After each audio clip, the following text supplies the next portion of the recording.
Now the call is, నేను ఎక్కడికో వెళ్ళిపోవాలి అన్నటువంటి ఈ ఆత్రం ఏదైతే ఉందో, ఇదంతా మాయా, నేను ఎక్కడికో వెళ్ళిపోతాను అనేటటువంటి ఆత్రం ఏదైతే ఉందో దాన్ని పక్కన పెట్టి ఈ ప్రపంచాన్ని నేను ఏ విధంగా, ఈ నియో ప్లేటోనిస్టిక్ ఎస్కేపిజంను విడిచిపెట్టి ఏ విధంగా నేను ఈ ప్రపంచానికి ఆశీర్వాదకరంగా మారాలి, ఇక్కడున్నటువంటి సంబంధాలపైన ఫోకస్. ఈ 2025వ సంవత్సరం, let me invite you to look into this world with this idea or with this ideology that your God or నీ ప్రభువు, నీ రాజు, ఆయనకు నువ్వంటే ఇష్టం, నీ శరీరం అంటే ఇష్టం, ఆయన నిన్ను రూపొందించిన రూపురేఖలు ఆయనకి ఇష్టం, ఆయనకు నువ్వంటే చాలా ముద్దు, నీ సంబంధాలు ఇష్టం, నీ ప్రేమ ఇష్టం, నీ కుటుంబం ఇష్టం, నీ సమాజం ఇష్టం. ఆయన చేసినటువంటి ఈ భూమి ఆకాశములు అనే సృష్టిని ఆయన మంచిది మంచిది మంచిది అన్నాడు. అందులో నిన్ను చాలా మంచిదిగా ఉంచాడు, మహిమతో నిన్ను ఆయన అలంకరించాడు.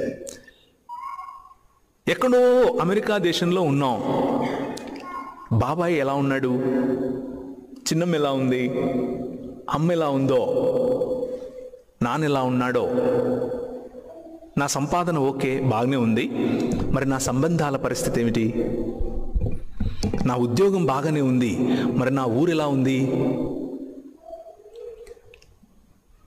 నా ఇక్కడ సిటిజన్షిప్ బాగానే ఉంది, మరి అక్కడ ఉన్నటువంటి నా బాధ్యతలు ఏమయ్యాయి?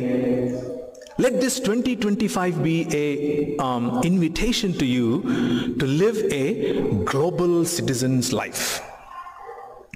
ఈ విశ్వైక లేకపోతే విశ్వ మానవ సమాజములో భాగమైన నీవు నీ పొరుగువాడిని ప్రేమించగలిగే హృదయం, నీ సొంత వారి కోసం పరితపించే హృదయం, నీ సంబంధాల కోసం ప్రాకులాడే హృదయం, ఒకరిని ఆశీర్వదించటానికి నీ గుప్పిళ్ళు విప్పే హృదయం, నీ జేబులలో నుండి నీ సంఘానికి, నీ సమాజానికి, నీ కోసం పరితపిస్తున్నటువంటి నీ నాయకుల కోసం నీ గుప్పిలి విప్పి ఆశీర్వదించగలిగే హృదయం. ఇదంతా కాదు, నేను ఎక్కడికో వెళ్ళిపోవాలి అన్న మతపరమైన ఆలోచనను, నియో ప్లేటోనిస్టిక్ ఐడియాలజీని విడిచిపెట్టి ఇక్కడ పెట్టుబడి పెట్టేటటువంటి ఆలోచన, నీ పొరుగు వాడిపైన పెట్టుబడి, నీ సొంత వాడిపైన పెట్టుబడి. నేను ఒకరికి ఒక 11 సంవత్సరాలు ఏమీ లేనప్పుడు, ఏ ఉద్యోగం లేనప్పుడు నేను పట్టుకొచ్చి ఉద్యోగం ఇచ్చి పెంచి పెద్ద చేసి ఆయన రక్షింపబడిన సమయం నుంచి కూడా ఆయనకు తోడుగా ఉంటూ నిలబెట్టి నా కంపెనీలో కొంచెం షేర్ ఇచ్చి ఆయన నిలబెడితే ఒకానొక రోజు ఏం జరిగింది అని అంటే, ఆల్ ఆఫ్ ఎ సడన్ నాకు తెలియకుండా నా క్లయింట్ దగ్గర he went and joined, started working, and that hurted my business a lot. ఇలాంటి వారు ఉంటారు, ఇలాంటి సంబంధాలు ఉంటాయి. కానీ that doesn't give me any warranty to hate him. That doesn't give me any warranty or any warrant to reject helping others. ఈ 2025 మీరు అలాంటి బ్యాక్ స్టాబింగ్ గుండా, మీ బ్యాక్ బైటింగ్ గుండా, మీ వెనకే గోతులు తవ్వుతున్న వారిని చూసి నిరుత్సాహపడకుండా, there is still hope in this world. ఒక వ్యాపారంలో నీకు వచ్చినటువంటి ఒడిదుడుకులు, ఒక పనిలో నీకు ఎదురైనటువంటి సవాళ్లు మిమ్మల్ని వెనక్కి గుంజకుండా, ఈ ప్రపంచాన్ని దేవుడు నూతన పరుస్తున్నాడు, అందులో నేను ఒక ఛానల్ అన్నటువంటి దృఢ నిశ్చయంతో మీరు ముందుకెళ్ళాలి, ఆ వాగ్దానాన్ని మీరు తీసుకోవాలి అని ఆశపడుతున్నాను. బికాజ్ ఎందుకు అనంటే, నిన్నటి నుంచి మనం చూస్తున్నట్టుగా he is making everything new.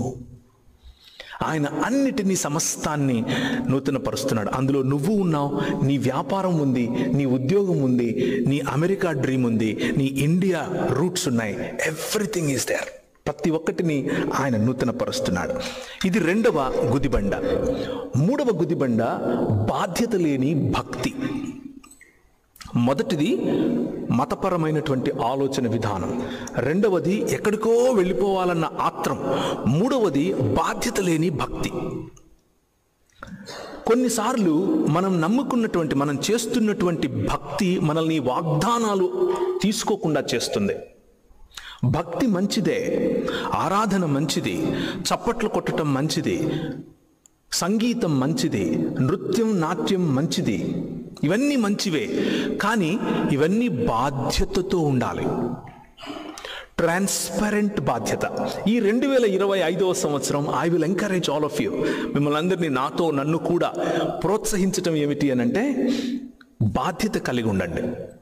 నీ బాధ్యత నువ్వు వస్తున్నటువంటి స్థానిక సంఘంలో ఏంటి, నీ బాధ్యత నీ కుటుంబం పట్ల ఏమిటి, నీ బాధ్యత నువ్వు నివసిస్తున్న నీ నైబర్హుడ్ పట్ల ఏమిటి, నువ్వు ఉంటున్నటువంటి నీ నైబర్హుడ్లో నీ పక్కింటి వాడి పేరన్నా తెలుసా నీకు?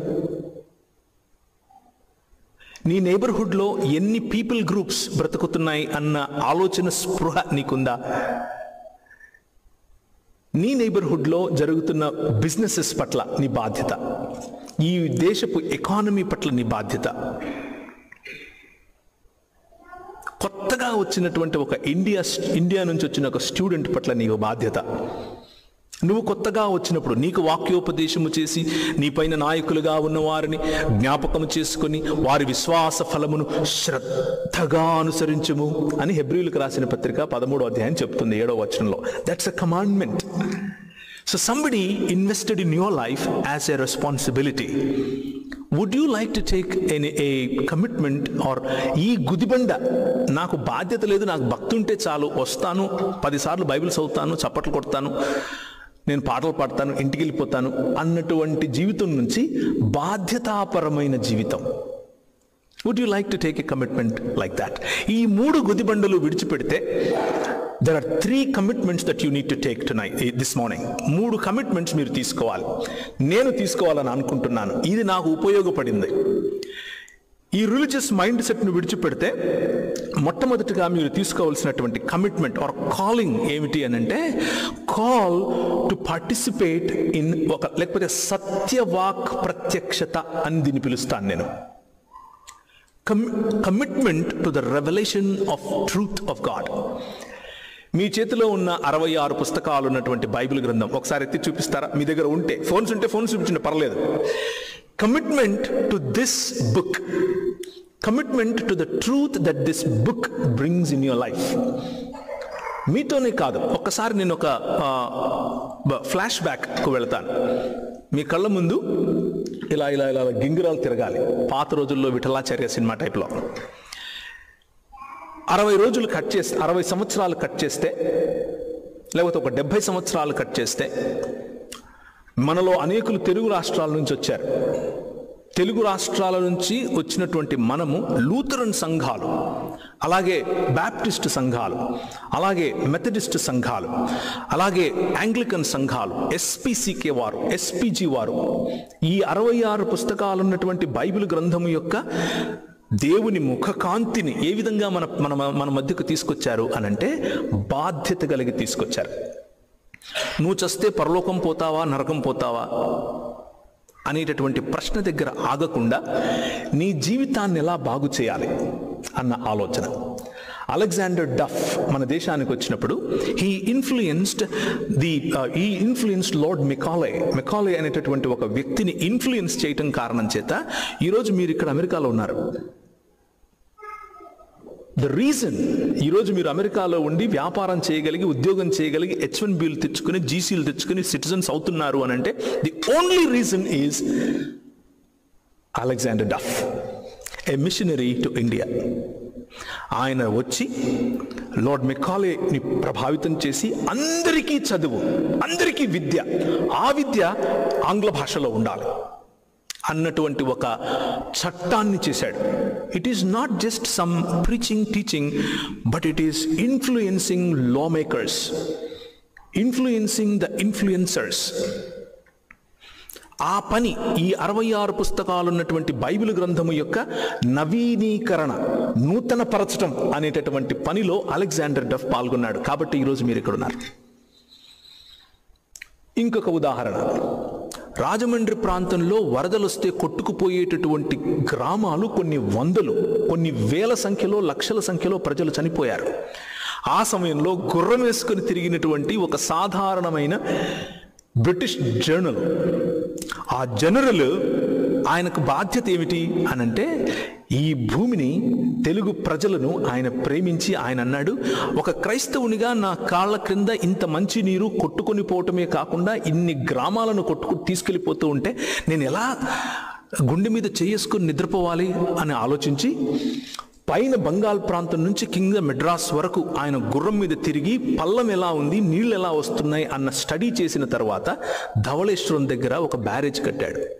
దాని కారణంగా వరద బాధితులు అయినటువంటి తూర్పు మరియు పశ్చిమ గోదావరి జిల్లా వాళ్ళు ఈరోజు ఆ మట్టి తీసుకుని వెళ్ళి ఏ ల్యాబొరేటరీలో ఇచ్చినా కానీ భారతదేశంలో ఉండేటటువంటి అతి సుభిక్షమైన, అతి సారవంతమైన, అతి శ్రేష్టమైన నేలగా చెప్తారు. కారణం ఏంటి అంటే ఒక్క మనిషి చూసిన విజన్. ఆ విజన్ ఏంటి అని అంటే I love my people, I love Telugu people. That's the reason మీరు విడిచి వచ్చినటువంటి మీ కుటుంబాలు సుభిక్షంగా ఉన్నాయి.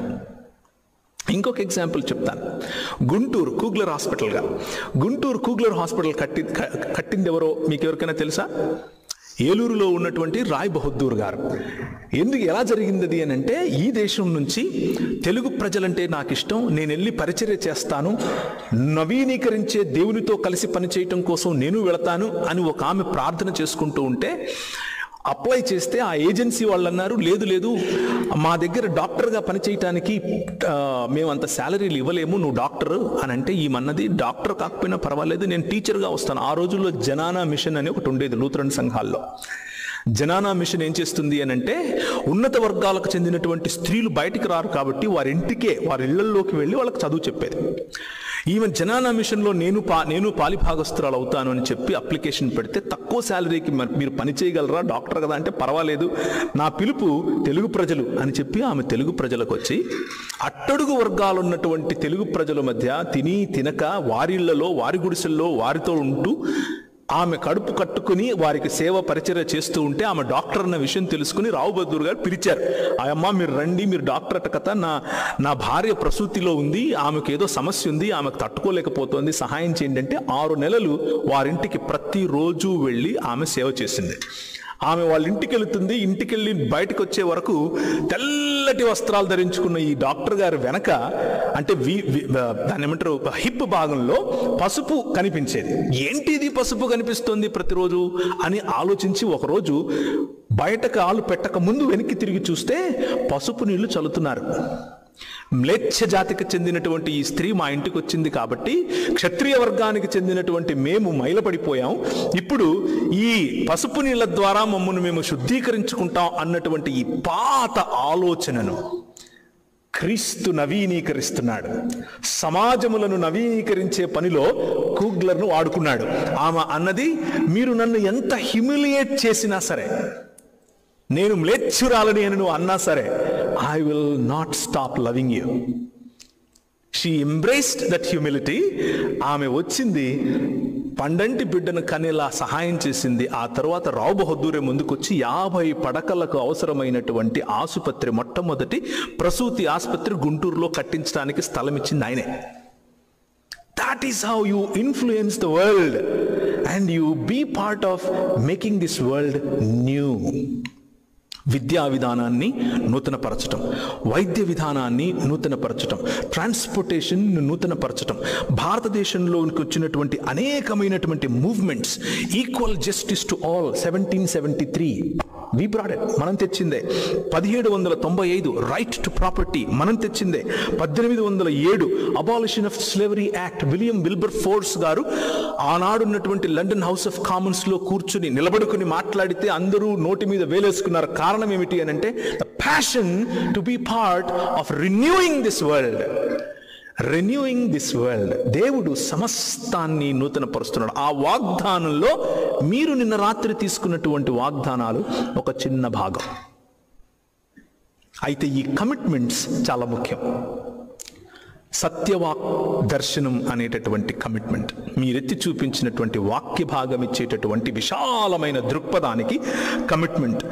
1819లో నువ్వు పెళ్లి చేసుకుంటే నీ భార్యను బ్రాహ్మణుల దగ్గర పడుకోబెట్టడానికి అవసరం లేదు 3 రాత్రుళ్ళు అని చెప్పినటువంటి చట్టం 1819లో మనం చేశాం. 1830లో హ్యూమన్ సాక్రిఫైస్. మీ పిల్లలను లేకపోతే పెద్దవాళ్లను ఏదైనా శుభకార్యం జరిగేటప్పుడు కొనుక్కొని వచ్చి చంపేవాళ్ళు. దాన్ని అలా చేయటానికి వీలు లేదు అని చట్టం చేసింది మనం. 1835లో శూద్రులకు కూర్చునే హక్కు, 1891లో చిన్న పిల్లల యొక్క పెళ్లిళ్ళు చేయకూడదు అన్నటువంటి చట్టం, 1913లో రైట్ టు ఎడ్యుకేషన్, ఇంతకుముందు నేను చెప్పినట్లు అలెగ్జాండర్ డఫ్. తర్వాత బ్రెస్ట్ ట్యాక్స్, డారా యాక్ట్. ఇలా చూసుకుంటూ పోతే నేడు భారతదేశం ఏదైతే ఉందో అది వేళ్ల మీద లెక్క పెట్టగలిగినంత క్రైస్తవ మిషనరీలు క్రీస్తు రాజ్య స్థాపనలో భాగస్థులై మీరెత్తి చూపించినటువంటి ఈ 66 పుస్తకాలున్న బైబిల్ గ్రంథం యొక్క సారాంశాన్ని అర్థం చేసుకున్నారు. కాబట్టి ప్రపంచాన్ని నూతన పరిచేటటువంటి ఈ ఉద్యమంలోనికి, విశ్వ మానవ సమాజం అనే ఉద్యమంలోనికి, విశ్వ ఏక సమాజం అనే ఉద్యమంలోనికి, మనమంతా ఒక్క శరీరం అన్నటువంటి ఉద్యమంలోనికి, నిన్న మనం విరిచినటువంటి శరీరం, నిన్న మనం పుచ్చుకున్నటువంటి ఆయన రక్తం, మనలో ప్రవహించేది ఒకే రక్తం, మనం అందరము ఒక్క శరీరం అన్నటువంటి విశాల దృక్పథానికి వచ్చారు. కాబట్టి now we are all reaping the fruit of that. అయితే అక్కడితో ఆగిపోవటానికి వీల్లేదు, అక్కడితో ఆగిపోవటానికి వీల్లేదు. There are 3 things, 3 commitments that you need to make. Number 1, commitment to this truth of revelation from Jesus Christ. రెండవది commitment to his kingdom, లేకపోతే for his kingdom, పరిశుద్ధాత్ముని యొక్క అభిషేకం పట్ల కమిట్మెంట్. నేను దాదాపు ఒక 24 + 2 26 సంవత్సరాల క్రితం నేను ఒకరోజు బ్యాప్టిస్ట్ సంఘంలో ఉన్నటువంటి ఒక ప్రేయర్, దాన్ని ఏమంటారు, ప్రేయర్ టవర్ అని పిలిచేవారు ఆ రోజుల్లోకి వెళ్ళి ప్రార్థన చేస్తున్నాను.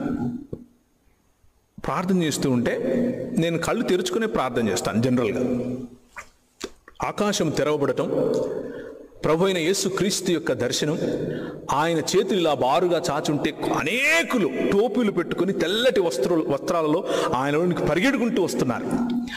ఆ తర్వాత నేను ఒక స్వరం విన్నాను, నువ్వు ఉత్తర భారతదేశానికి వెళ్ళాలని. ఆ స్వరం వినే సమయంలో నేను పరిశుద్ధాత్ముని చేత నింపబడినటువంటి నా నేను తన్మయత్వంలో ఉన్నాను. ఆ అనుభవం నేను ఎప్పటికీ మర్చిపోలేనిది, ఈ రోజుకు మర్చిపోలేనిది. కానీ అప్పుడెప్పుడో 22-23 సంవత్సరాల క్రితం జరిగినటువంటి, లేకపోతే 26 సంవత్సరాల క్రితం జరిగినటువంటి అనుభవానికి మాత్రమే ఆగటం కాదు. నా commitment to the voice that I heard, ఆ కమిట్మెంట్ రెన్యూవల్ ఆఫ్ కమిట్మెంట్గా ఉండాలి. ప్రతి క్షణం, ప్రతి చోట, నేను వెళ్ళిన ప్రతి ఊర్లో, అది ఇందోర్ కానివ్వండి, హైదరాబాద్ కానివ్వండి, అట్లాంటా కానివ్వండి, డాలస్ కానివ్వండి, లాస్ ఏంజలస్ కానివ్వండి, షికాగో కానివ్వండి, ఎక్కడికి వెళ్ళినా సరే పరిశుద్ధాత్ముని యొక్క శక్తి, పరిశుద్ధాత్ముని దగ్గర పొందేటటువంటి శక్తి పట్ల కమిట్మెంట్. మతం విడిచిపెట్టాలి అనంటే మొదటిగా వాక్యం పట్ల కమిట్మెంట్. మతం నుంచి బయటపడాలి అనంటే రెండవదిగా పరిశుద్ధాత్మునికి కమిట్మెంట్. ఆయన మీకు ఇచ్చేటటువంటి ఆ మెల్లని సన్నని స్వరం పట్ల కమిట్మెంట్. ఈరోజు 2025వ సంవత్సరం మొట్టమొదటి దినాన నేను ఈ కమిట్మెంట్ చేసుకుంటున్నాను, మిమ్మల్ని ఆహ్వానిస్తున్నాను. పరిశుద్ధాత్మకు కమిట్మెంట్ ఇవ్వండి, పరిశుద్ధాత్ముని యొక్క అనుభవానికి కమిట్మెంట్ ఇవ్వండి. ఈ అనుభవం దుకాణం పెట్టదు. నీకు కొడుకు పుడతాడా, కూతురు పుడుతుందా, నువ్వు ఎర్ర చీర కట్టుకుంటావా, తెల్ల చీర కట్టుకుంటావా, రేపు మీ ఇంట్లో టెంకాయ వండుతావా, వంకాయ వండుతావా, ఇవి చెప్పటం కోసం కాదు పరిశుద్ధాత్ముని యొక్క పని. పరిశుద్ధాత్ముని యొక్క పని దేవుని దానియేలు గ్రంథం 11వ అధ్యాయంలో వేరు రకాలుగా వచ్చేటటువంటి రాజులు, వారి రాజ్యాలలో ఆ నేపథ్యంలో మధ్యలో ఒక మాట ఉంటుంది, కానీ దేవుని ఎరుగువారు బలము కలిగి గొప్ప కార్యాలు చేస్తారు.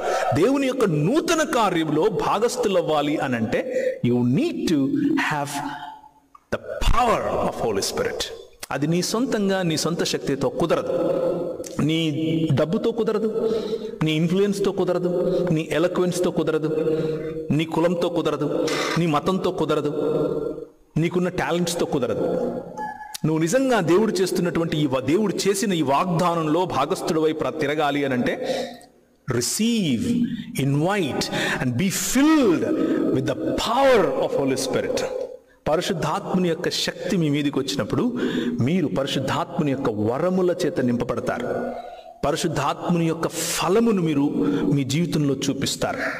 ఫలము లేని వరములు వ్యర్థం. ఫలము లేని వరములు వ్యర్థం. వరములు లేని ఓన్లీ ఫలం చూపించటం అది కేవలం సెల్ఫ్ రైచియస్నెస్. ఈ balance, if you can strike the balance of maintaining the power of God by exercising the fruit of the Holy Spirit and using the gifts of the Holy Spirit to bless the world. మీరు పనిచేసే చోట, మీ కుటుంబంలో, మీ నైబర్హుడ్లో, మీ సంఘంలో పరిశుద్ధాత్ముని యొక్క శక్తి, పరిశుద్ధాత్ముని యొక్క సామర్థ్యం చేత ఉపయోగింపబడితే మీ సేవకునికి, మీ సేవకురాలికి, మీ సాటి విశ్వాసులకు, మీ తోటి కొలీగ్స్కి అందరికీ ఉపయోగపడతారు. Walk in the freedom of spirit in 2025. మూడవ కమిట్మెంట్ చాలా ముఖ్యమైనటువంటి కమిట్మెంట్. ఈ రెండు ఉండి కూడా మత ఛాందసవాదంలో ఉండే అవకాశం ఉంది. వాక్యం పట్ల కమిట్మెంట్ ఉండి పరిశుద్ధాత్ముని చేత నింపబడిన తర్వాత కూడా మతంలోనే బ్రతికే అవకాశం ఉంది. మతం అనే చట్రంలో ఇరుక్కుపోయే అవకాశం ఉంది. ఈ మూడవ కమిట్మెంట్ చాలా అవసరం. అదేమిటి అని అంటే రాజ్య స్థాపన మరియు విస్తరణ. నిన్న మనం మాట్లాడుకున్న దానికి సారాంశం ఇది. దేవుడు భూమి మీద చేస్తున్న ఈ నవీనీకరణ, నూతన పరచటం అనే ఉద్యమములో భాగమవుతాను అన్నటువంటి కమిట్మెంట్. చాలామంది క్రైస్తవులు ఇక్కడే వెనుకపడతారు. చాలామంది క్రైస్తవ కుటుంబాలు తీసుకునేంత వరకే ఇష్టపడతాయి. పరిశుద్ధాత్మని పొందుతాను, వాక్యమును పొందుతాను, ఆశీర్వాదం పొందుతాను, పొందేంత వరకే లిమిట్ అవుతారు. దాన్నే మతం అని పిలుస్తారు. కానీ పరిశుద్ధాత్మ దేవుని పొందుకుని దేవుని యొక్క వాక్య ఆ లార్జర్ స్కోప్ను అర్థం చేసుకున్న తర్వాత ఎక్స్పెక్టేషన్ ఏమిటి అని అంటే దేవుని రాజ్యం 3 చేస్తే సాధ్యమవుతుంది. ఈ మాటలు చెప్పి నేను ముగిస్తాను. దేవుని రాజ్యం 3 ద్వారా సాధ్యం అవుతుంది. నేను మొదటగా మీకు నిన్న గుర్తు చేసినట్లుగా నిమ్రోదు సమయం తర్వాత మెసొపొటేమియా, ఆ తర్వాత ఐగుప్తు, ఆ తర్వాత ఇశ్రాయేలు, ఆ తర్వాత బబులోను సమయంలో దానియేలుకు గుర్తు చేసినటువంటి ఒక విశాలమైనటువంటి ఆయన ఆలోచన, నేను ఒక రాజ్యాన్ని స్థాపించబోతున్నాను. అది ఎప్పటికీ సమసిపోనటువంటి రాజ్యం, స్థిరంగా ఉండే రాజ్యం. 2 దినములైన తర్వాత ఆయన మనలను బ్రతికిస్తాడు. 3వ దినమున యెహోవా సముఖమందు ఆయన ముఖకాంతి అందు ఎల్లప్పుడూ స్థిరంగా ఉండటం కోసం మనల్ని ఆయన స్థిరపరుస్తాడు అని చెప్పిన మాట, ఏ చేతి సహాయము లేకుండా తీయబడినటువంటి రాయి ఇంతింతై మహాపర్వతమై రాజమండ్రిలో, మహాపర్వతమై విజయవాడలో, కడపలో, కలసపాడులో, నంద్యాలలో, ఆంధ్ర రాష్ట్రమంతా, తెలంగాణ రాష్ట్రమంతా అది మహాపర్వతమై అట్లాంటి వరకు రావడానికి గల కారణం ఏమిటి అనంటే దేవుడు చేసిన ఈ వాగ్దానము యొక్క పవర్ ఆయన బబులోను వరకు ఆపకుండా అక్కడ నుంచి గ్రెకో రోమన్ ఎంపైర్ దగ్గరికి వచ్చాడు. గ్రెకో రోమన్ ఎంపైర్ యొక్క ప్రతినిధి అయినటువంటి పిలాతు ఎదుట నిలబడి, యూదుల రాజుకు క్రీస్తువు నీవేనా అంటే ఎస్ నువ్వు అన్నట్లే అని చెప్పి, నా రాజ్యం ఎప్పటికీ ఉంటుంది. కానీ అది నువ్వు అనుకుంటున్నట్లు కత్తితోనో, బాంబులేయడం ద్వారానో, అవతల వాడిపైన ఆపరేషన్ చేయడం ద్వారానో, డామినేట్ చేయడం ద్వారానో కాదు. There are 3 things in my kingdom. Paul అంటాడు 3 ఉన్నాయి. It is the purpose of Christ అయిపోయింది. the purpose of Christian, as Christians మన purpose ఏంటి? Righteousness, peace and joy in the Holy Ghost. That is the kingdom of God. నీతియు సమాధానమును పరిశుద్ధాత్మనందలి ఆనందం, ఇది దేవుని రాజ్యం. It is not about systems of governance. It is not systems of politics. It is not systems of economy. ఇవన్నిటిలో కూడా మీరు ఏ సిస్టంలో, ఏ sphere of సొసైటీలో ఉన్నారో అక్కడ రైచియస్నెస్, అక్కడ పీస్, అక్కడ జాయ్ ఇన్ హోలీ గోస్ట్ నువ్వు తీసుకొని వెళ్ళగలగటం. అలా చేయటానికి మతంలో మీకా ప్రవక్తను అడిగారు, అయ్యా మరి ఏం తీసుకొని వచ్చి నేను యెహోవా దగ్గరికి రావాలి? పోనీ నేను నదులంతా తైలం తీసుకొని వచ్చేనా? లేకపోతే నా కొడుకు, నా జ్యేష్ఠపుత్రుని ఇచ్చేనా? పోనీ నా కోడలనిచ్చైనా, నా గేదెలనిచ్చైనా, నా పంట ఇచ్చైనా అని అడుగుతూ ఉంటే ఇవన్నీ ఎవరు అడుగుతారు? మొలకు అడుగుతాడు, బయలు అడుగుతాడు, కీయు దేవత అడుగుతుంది, నక్షత్ర దేవత అడుగుతుంది. వాళ్ళతో సమానంగా చూస్తారేంటి యెహోవాను? ఆయన ఏమడుగుతున్నాడు? మనుష్యుడా, ఏది ఉత్తమమో నీకు ముందే చెప్పాను. 2025లో కూడా అదే ఉత్తమం. మనుష్యుడా, ఏది ఉత్తమమో నీకు ముందే తెలుసు. మొదటిది న్యాయముగా నడుచుకొనుటయు, రెండవది కనికరమును ప్రేమించుటయు, మూడవది దీన మనస్సు కలిగి నీ దేవుడైన యెహోవా ఎదుట జీవించుటయు. ఇంతే కదా అడుగుతున్నాను. ద కింగ్డమ్ ఆఫ్ గాడ్, దేవుని రాజ్యము న్యాయమును జరిగించటం ద్వారా వస్తుంది. If you can take this commitment this morning for 2025, 2025వ సంవత్సరం ఫలవంతంగా ఉండాలి అని అంటే న్యాయము పట్ల నిబద్ధత కలిగి ఉండాలి. నేను మీకా గ్రంథం 6వ అధ్యాయం నుంచి చదివాను. మనుష్యుడా, ఏది ఉత్తమమో నీకు ముందే చెప్పాను. న్యాయముగా నడుచుకొనుట. నీ పొరుగువాడి పట్ల నీవు న్యాయంగా నడుచుకోవాలి. నీ సంఘములో నువ్వు న్యాయంగా నడుచుకోవాలి.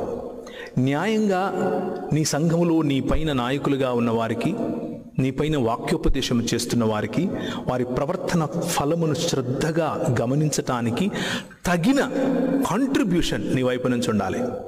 తగిన కమిట్మెంట్ నీ వైపు నుంచి ఉండాలి.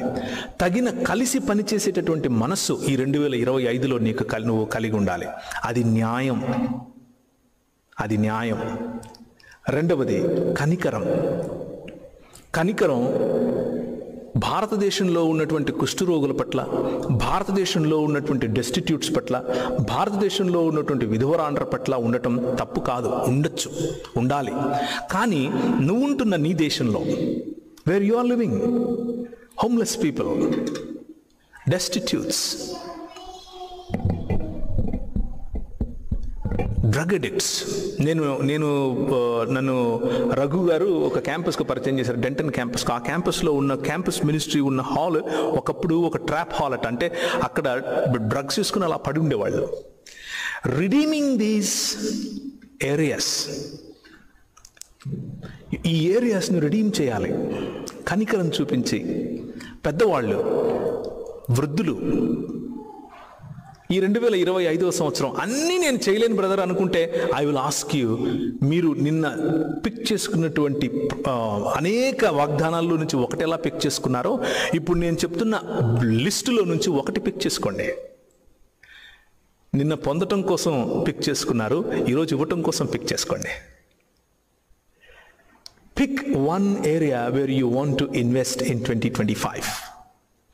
న్యాయమా, కనికరమా, మూడవదిగా ఇంట్రోస్పెక్షన్, మనల్ని మనం చూసుకోవటం, అది దీన మనస్సు.